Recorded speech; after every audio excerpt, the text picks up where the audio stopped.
All right, guys, welcome to this video. We are actually starting a new project. Jake carried this car by himself all the way in the shop, just put it on his shoulders and carried it because Jake is forklift. We missed that part of the video, but literally we just carried it from outside. Has no subframes on it. This car I actually got from Bryn Johnson several years ago. Some of you may recognize it from, I think, Grid Life or Street Driven Tour or something. He used to run it out there, and then he smashed the rear a little bit, sold it for super cheap to me.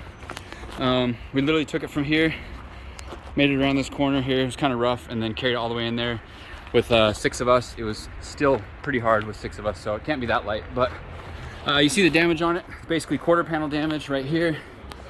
It's smashed in, and then right there it's smashed in. That's why he sold it. It has a roll cage. It has somewhat of a custom chassis harness. The front end's actually really straight, which is cool because I care a lot more about the front end being straight than the rear. Recently just bought a bunch of stuff from Jerry Johnson, different Johnson, not Bryn Johnson, but Jerry Johnson. He had subframes, hood, fenders, Type 3, pretty much everything to put this car together. And I started thinking about it like this would be the perfect car to take the Klutch Kickers. So I think I'm gonna start working on it now to get it ready for next year Klutch Kickers. I don't wanna leave my pro car out there. I don't wanna leave another car that's more valuable to me. This car literally has no value to me. It was just sitting in the parking lot. And so I figured I have most of the parts to put it together. It's not gonna cost me much money. It's already caged. It's gonna be probably really competitive if I set it up how my other car is, and literally like almost no money. So, and I won't miss it leaving it out there all year. So I'm gonna pound these fenders back out, put everything on it, get the Type 3s kind of lined up, do as much as I can to. Also, the cage is already purple, which is pretty much what I do with all my other cars, paint them purple, the cage purple. So I can, I'm not sure what I'm gonna do for the outside yet, but anyways, this is the start of the video, just getting the project going. I didn't want to miss out on this wonderful opportunity to document this process.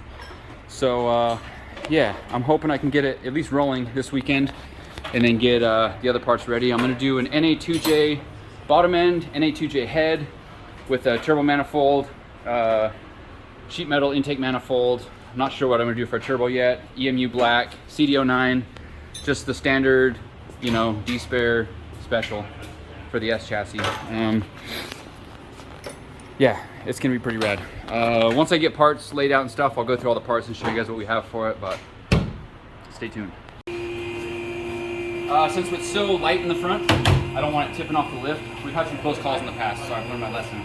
So I'm actually gonna strap it around the lift itself, go up to the shock towers, and just basically secure the front of the car to the lift so that we don't have any issues with it falling on the head. I don't want to die over a car that I say has no value.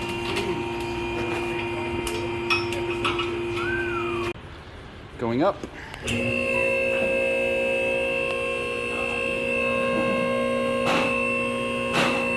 I've never looked underneath this thing. I don't know what we're gonna find. What? Surprise. Yeah, it didn't sound good when we were pulling it in. We set it on the ground, it was kind of teetering like the whole car's bent, but.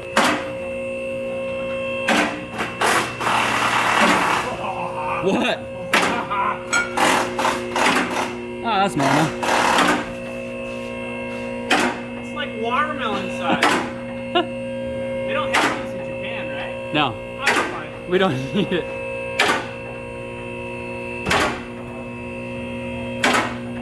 You guys carry this thing out? Yeah. We needed your help. Oh, sorry, I was with someone that wanted Hopes and dreams. Yeah, hopes and dreams. Almost. So close.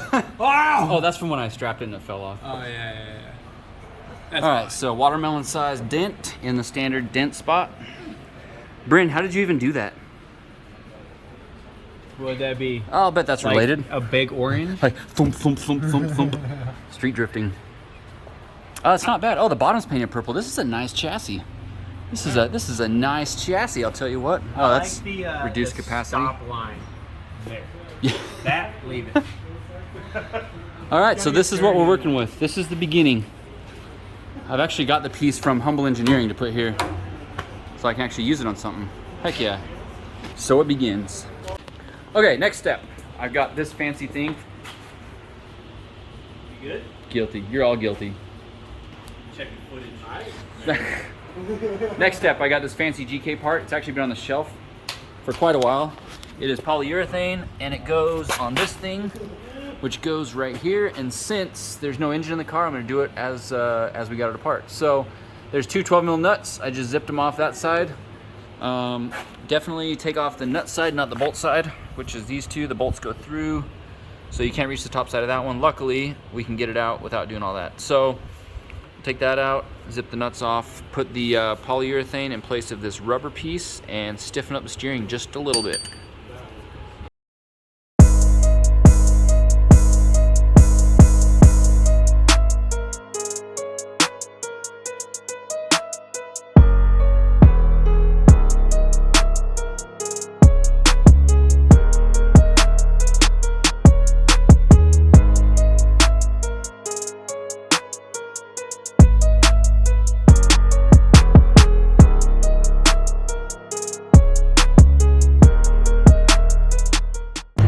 Thanks for watching, guys, this build series. I'm pretty excited about it. I'm just looking for any free moment I have to go keep working on that car. I've got a ton of projects going on at the moment, but this is one that I'm pretty excited about for doing Klutch Kickers next year. I'm actually on my way to Klutch Kickers right now to finish off this season with the car I've been using up till now, and